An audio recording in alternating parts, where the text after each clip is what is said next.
Anyone who takes up vegetarianism finds himself in some very illustrious company.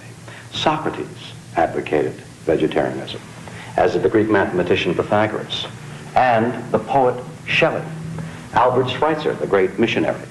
Their vegetarianism was an expression of a highly moral attitude to living. Und wir möchten unseren Kindern mit gutem Beispiel vorangehen und wir hoffen, dass sie weiterhin sich für den Vegetarismus und für die naturgemäße Lebensweise einsetzen. Und wir hoffen eben, dass sie ein Beispiel sind für unsere Umgebung und für unsere Kinder vor allen Dingen.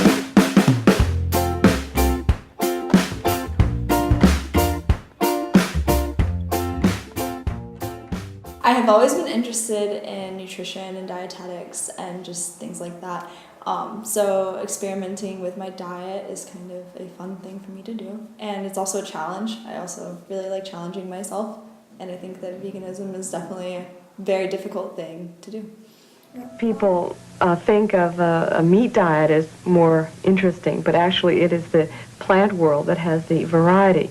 There's something more, probably more than 100 different commonly eaten plants, almost all of which have some protein in them.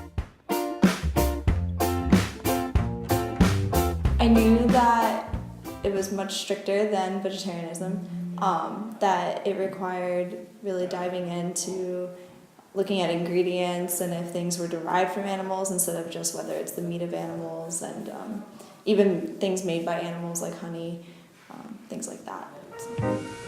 Sources of vegetable protein include leafy vegetables, grains, nuts, and legumes such as peas, beans, and lentils. If you eat these foods in certain combinations, say wheat bread with baked beans, you get even more usable protein than if you were to eat an equal amount of just one of these foods. A wide variety of vegetables, nuts, grains, and fruits will also supply all the vitamins and minerals you need.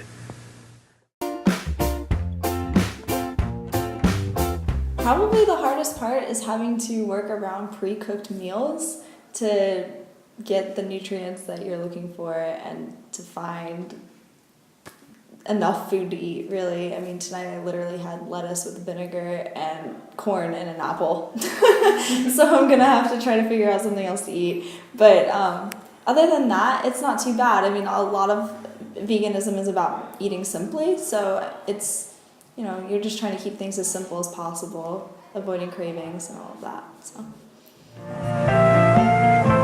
It is a way of life beginning with the individual that not only affects our friends and neighbors, but ultimately the well-being of our entire planet.